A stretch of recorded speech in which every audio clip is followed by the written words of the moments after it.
Na haya ninayoyazungumza na uhakika, kwenye mitandao mtamind na mtacomment, mtatukana, tukaneni mpaka mfe. Lakini huu ni udayuth, acheni ushenzi huo, tabia mbaya, Mtume hapendi.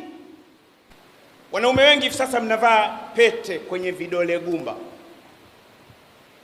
Kakwambieni nani? Mpaka misikitini humu mmo, kila mmoja angalie, simwangalie mwenzio. Unavaa pete, mtoto wa kiume unavaa pete hapa kidole gumba. Who are you? What do you mean? Mtoto wa kiume unavaa pete kidole shahada. Mwanaume wewe, hivi Waislamu akili inafanya kazi?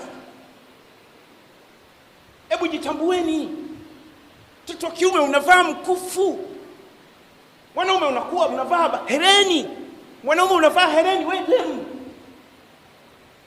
Mwanaume unavaa kipini, unatoboa hapa kipini, unatoga pua, wewe demu.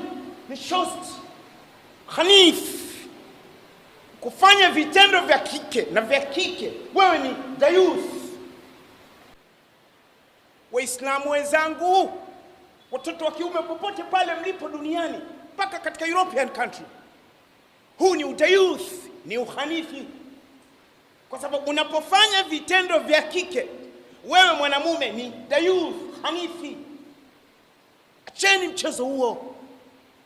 Mwanaume anakuwa anavaa bangili, unavaa shanga. Watu wa Kigoma wao wanasema ibinigi anavaa ushanga. Astaghfirullah alazim. Na hii ndio mila ambayo tumewafuata hao. Wanaume wengi hivi sasa mnaswali uchi kwa sababu mnavaa t-shirt vifupi, mnavaa vimodo, chini imebana, nyuma imebana, hapa imebana, t-shirt, because unataka kuonyesha your muscles. Hata ukionyesha your muscles, what is the next? Unakwenda wapi wewe? Wewe ni maiti tu na utaoza. Unavaa nguo za kisasa uonekane wewe ni wa kisasa. Huo ni ushamba mwanangu, akhera wewe mshamba. Ukivaa jeje unaonekana babu. Bora uwe babu, Allah akupende. Vaa jeje, vaa nguo ya star.